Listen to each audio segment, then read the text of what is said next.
pastor Pôncio foi um dos presos hoje numa operação da Polícia Federal para investigar ali envolvimento com o jogo do bicho, desvio de recursos e tudo mais. A gente vai ao Rio de Janeiro com o nosso repórter Rodrigo Monteiro, que tem os detalhes dessa operação que tomou o noticiário durante o dia, Rodrigo, porque esse é um pastor que tem bastante influência ali nas redes sociais, seus filhos, uma deputada estadual, um cantor também bastante conhecidos e, de novo, o envolvimento da família Cabral, dessa vez com o filho do ex-governador, que, diferentemente dos outros envolvidos, não teve mandado de prisão. Explica pra gente, Rodrigo. Boa noite. Boa noite, Thaís. Boa noite para vocês. Boa noite a todos que estão com a gente aqui no Hora H. O filho do ex-governador do Rio, Sérgio Cabral, foi alvo de mandado de busca e apreensão.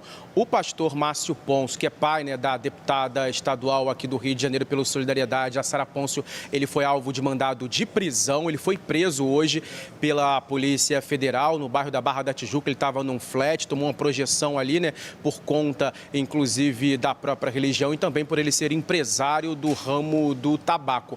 A suspeita da Polícia Federal é de envolvimento com o crime organizado, com a máfia do cigarro, com a contravenção. Além do Márcio Pôncio, também foram expedidos outros 2 mandados de prisão. Um contra a Dilci, um contraventor da nova cúpula do jogo do bicho. Ele está preso, foi preso no início do ano. O mandado foi cumprido dentro da prisão. E o outro contra o ex-presidente da Assembleia Legislativa, Rodrigo Bacelar, que inclusive foi trazido para cá, para a Polícia Federal. Ele estava preso também no Complexo Penitenciário de Bangu. Ele vai ser transferido para um presídio de segurança máxima por determinação do Supremo Tribunal Federal. Essa foi a 5ª fase da Operação Unha em Carne, A mesma que prendeu, inclusive, TH Joias. A polícia deflagrou essa operação, por conta do aprofundamento das investigações, do envolvimento do crime organizado, da máfia do jogo do bicho, com políticos, onde, inclusive, em uma das apreensões, conseguiu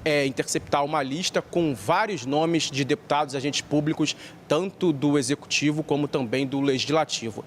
Volto com você.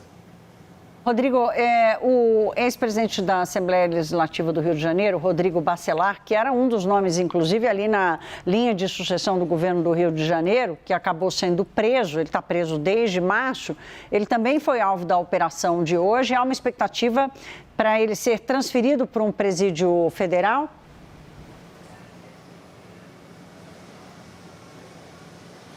Exatamente, Thaís. Como eu vinha dizendo, ele está aqui na Superintendência da Polícia Federal, vai ser transferido para um presídio de segurança máxima, um presídio federal. Ele foi preso, a gente viu que ele, inclusive, deixou a presidência da Assembleia Legislativa e fica agora a expectativa para essa transferência, porque a polícia está avançando nessas investigações. Não só o nome do Rodrigo Bacelar aparece nessa lista que foi apreendida em outras operações, nas operações passadas dessa Operação Unha e Carne, mas também nomes de políticos como o ex-governador Cláudio Castro. Inclusive doações para políticos, do Executivo, do Legislativo.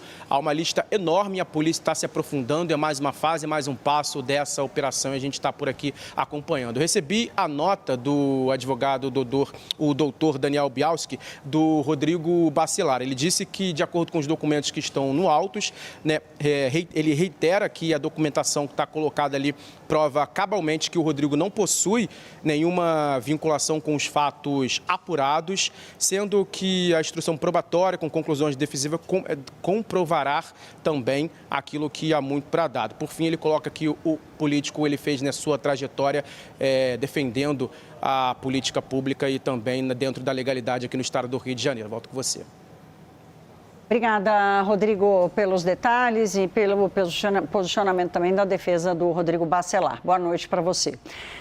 Deixa eu vir para cá para a gente detalhar um pouco mais quem foram os alvos da operação hoje, Quem são essas pessoas? Vamos começar do canto de cá, pelo pastor Márcio Pôncio.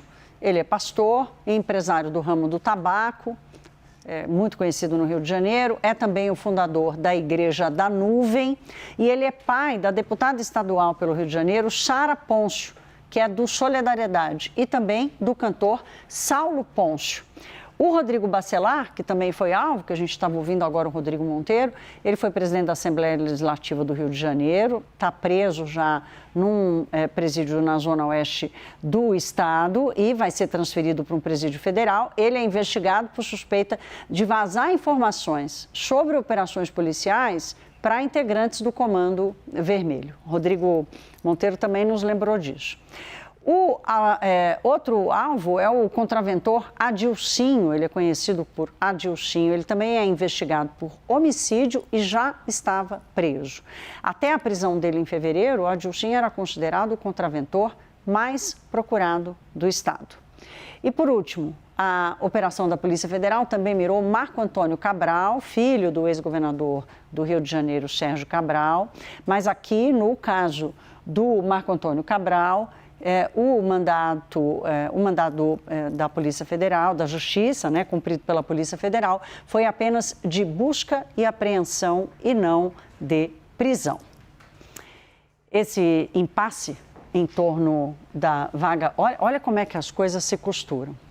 Vocês vão se lembrar aqui do impasse da vaga aberta pela aposentadoria do ministro Luiz Roberto Barroso lá no Supremo Tribunal Federal. Até hoje, essa vaga está aberta porque o Senado Federal rejeitou o nome de Jorge Messias, escolhido pelo presidente Lula. E esse impasse, o fato dessa cadeira estar vazia, acabou fazendo com que essa operação tivesse como relator o ministro Alexandre de Moraes. E o que isso quer dizer? Ele já aparece aqui em tela, Matheus Teixeira vai nos contar como é que essa linha foi parar nesse nó. Matheus, boa noite, bem-vindo. Exatamente, Thaisa. Boa noite. Acho que é interessante a gente falar isso justamente para mostrar como em Brasília tudo acaba se cruzando e que não tratam-se apenas de coincidências. A cronologia é a seguinte: o Supremo Tribunal Federal tinha como relator o ministro Edson Fachin da rumorosa ADPF das favelas, onde o Supremo delimitou ali as operações no Rio de Janeiro como deveriam funcionar. Isso gerou inclusive um embate político direita e esquerda, se a decisão era correta ou não. Depois, o ministro Luiz Roberto Barroso, com a ascensão de Edson Fachin à presidência, acabou se tornando o relator da matéria.